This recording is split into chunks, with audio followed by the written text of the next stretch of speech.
How's it going, everyone? This is Maximilian, and welcome to the PP-90M1 breakdown.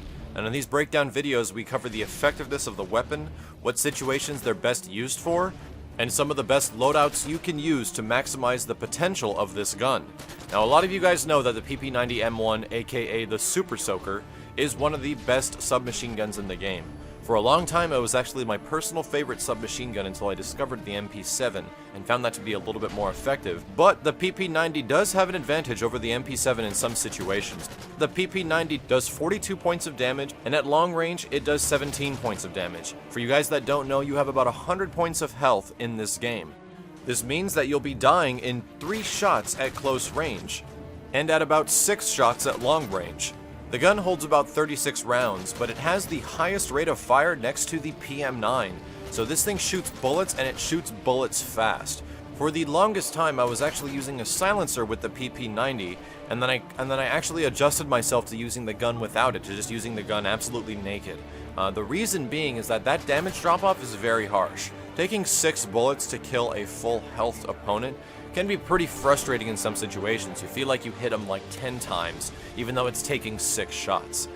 The biggest issue with this is that at range, it's almost useless. There would be no reason to shoot those extra shots, and if you add a silencer on top of that, it just increases the range drop-off even more. So by adding a silencer to guns, if you guys don't understand, what it does is it shortens the effective range of the weapon, so for it to get to that 17 point mark where it does 17 points of damage, a silencer just makes it do that damage from closer range, so that's the reason I don't find it effective.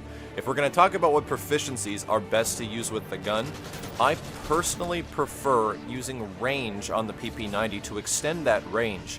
But if you're going to be shooting at enemies of range, which is where the PP-90 isn't as effective, then you're going to need more bullets. Of course, at range, you're going to do either 17 or 42 points of damage if they're getting within your close range limit, which is why I think the extended mag is most likely the best attachment you can use for this gun. It makes it a lot easier to negotiate your ammo, and it makes it a lot easier to take out multiple opponents without dealing with its very slow reload time. Reloading the Supersoaker takes some time, and it can get you killed in a lot of situations because of the extended reload time.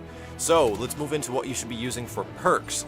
If you're going to be focusing on getting kills with your gun, I think that Sleight of Hand Pro is extremely effective for reloading the weapon since its extended reload time. The second tier perk is actually up to you, but I prefer running Assassin, since you'll be quite mobile running around with an SMG. Running Assassin means that you'll be making a lot of noise on the minimap at one point, and then getting out of there to get more kills.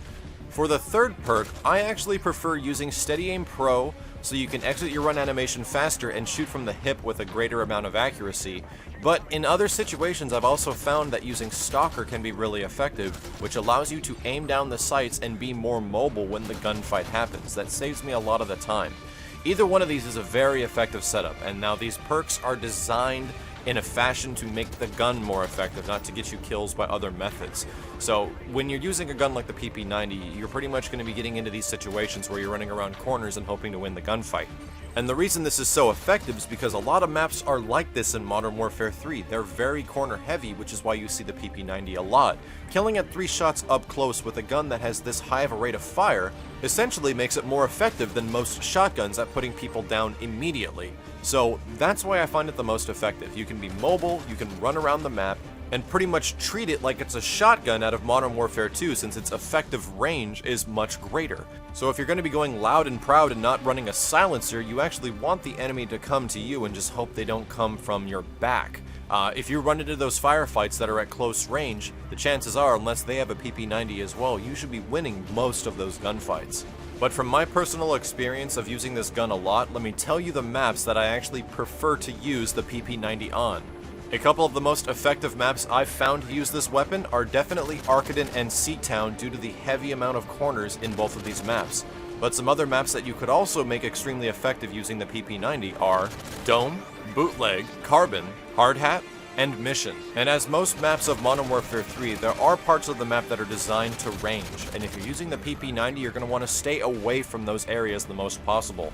The perfect example I can give you is that on Mission, the PP-90 is the most effective in the middle of the map where there are a lot of corners, and staying off the left or right sides of the map is the best idea since you're going to get picked off by dudes with Type 95s and snipers waiting at the very other end. And that's gonna just about wrap up the weapon breakdown for the PP-90M1. If you guys found this information useful, please leave a comment below, as I appreciate your feedback and would like to see what weapons you would like to see covered in a future episode. But overall, the PP-90M1 is arguably the second best submachine gun next to the MP7, and overall a very effective weapon. Thanks very much for watching, guys. This has been Maximilian, signing out.